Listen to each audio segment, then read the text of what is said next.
assez confortable justement pour...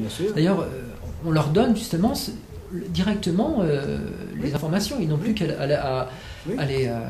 Les journalistes exécutent les ordres. Oui. Et en plus, comme le gouvernement est dans la même tendance, parce que le gouvernement s'enrichit avec les produits pharmaceutiques. Bien sûr.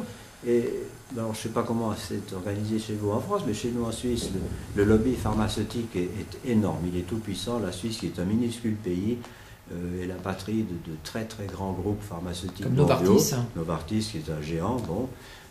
Alors ces gens-là, ils disposent de pions dans les milieux politiques, dans les deux chambres, au Parlement. Ils ont leurs lobbyistes, ça s'appelle des lobbyistes, qui pèsent de tout leur poids sur les décisions prises par le gouvernement.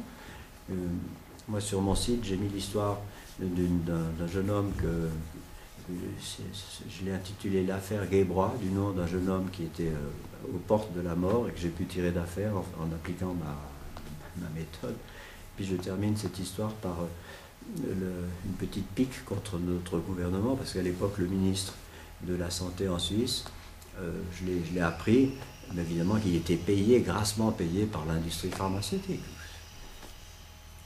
Donc il y a des conflits d'intérêts vraiment... On revient toujours à la même chose, conflit d'intérêts. Dans tous les domaines, et en médecine, alors c'est absolument évident. Mais je pense que si on lutte, si on se met tous ensemble, et surtout si on informe, parce que c'est ça le gros travail qui doit se faire maintenant, c'est un travail d'information. Il faut ouvrir les yeux des gens, leur montrer à quel point ils ont été dupés, et leur montrer à quel point il est facile de sortir de cette vaste escroquerie générale. On n'a qu'à boycotter tout ça et on en sort. Alors un exemple typique, c'est Sylvie Simon, elle n'a jamais été vaccinée, elle n'a jamais eu un seul vaccin de toute sa vie, elle ne va jamais chez le médecin, elle est en parfaite santé, elle a 80 ans passés, elle a une énergie absolument incroyable, elle se bat, elle lutte. Elle fait des conférences beaucoup dans des salons bio. Elle fait toutes les semaines une conférence dans toute la France, elle sort 1 ou 2 bouquins par an, je ne sais pas comment elle fait, mais c'est un prodige de vitalité et d'énergie. Et sur la rougeole, sur le vaccin contre la rougeole aussi, donc on a parlé tout à l'heure du RER, ce vaccin combiné avec... pour des raisons commerciales. Oui, sur les raisons commerciales. D'ailleurs, dans l'émission du 14 février, là, Marc Girard a bien parlé qu'on avait interdit le vaccin... on l'avait enlevé, en fait, le DTP, du fait qu'il y avait des effets indésirables, et qu'on avait mis le DTP avec 2 autres vaccins, avec 5 valences, voire 6 valences, avec la coqueluche, l'hépatite B, discrètement, en fait, pour faire le rattrapage, en fait. Oui. Et puis les gens, bon, c'est vrai, ils vont voir le médecin, bon, je vous mets en même temps le vaccin, comme au marché, en fait, voilà, je vous mets en fait le vaccin. On appelle ça des multipacks. Voilà, et puis les médecins, en fait, ceux qui ne se posent pas forcément de questions, en fait, puisqu'ils sont couverts, en fait. Ils sont couverts par les autorités. S'il y a un problème... on ne peut pas les rendre responsables. Voilà. Et il faut parler aussi des notifications, parce que c'est d'ailleurs notoire, on est sur le site de l'APSAPS, c'est bien, il indique bien que la partie... il y a 10% de notifications, et encore, qu'il y a la partie visible de l'iceberg et la partie invisible, que les médecins, en fait, ne font pas leur travail de rapporteur, puisqu'ils ont peur de trop rapporter les effets indésirables, parce que dans leurs études, c'est pas forcément indiqué. Voilà, tout à fait.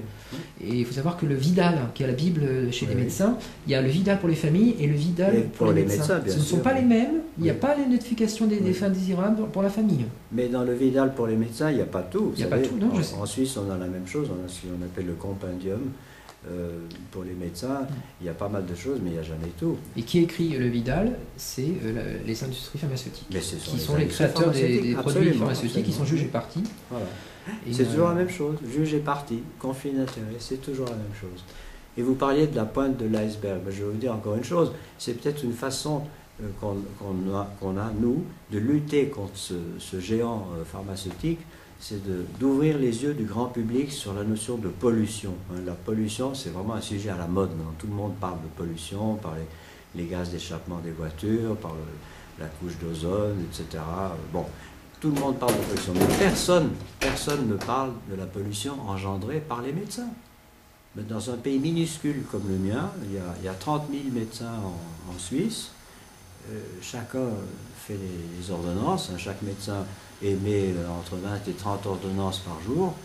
Ça fait chaque jour des milliers, ça fait des milliers de tonnes de produits chimiques hautement toxiques, non biodégradables, qui sont mis sur le marché, que les gens avalent et puis qui vont polluer après les nappes phréatiques, mais personne n'en parle. Et pour chaque molécule chimique qui est présente dans le médicament, vous avez des kilos de sous-produits qui ont été déchargés dans la nature. Hein, parce que pour 1 gramme d'une molécule active, il a peut-être fallu 1 kilo d'autres produits dérivés. On va ouvrir. Voilà. C'est pas trop froid, c'est non, mieux comme ça. On va arrêter. Oui, c'est un peu mieux. On va arrêter. Ah, donc, vous rentrez. Voilà, on va les manger. Oh non, si, presque. Non, on a fini, on va... Oui, on a beaucoup parlé. Vous ferez des bah oui, de toute façon, des... si j'ai pas assez d'informations, ouais. je viendrai vous voir. De toute façon, c'est comme c'est super intéressant. Alors, je vais vérifier si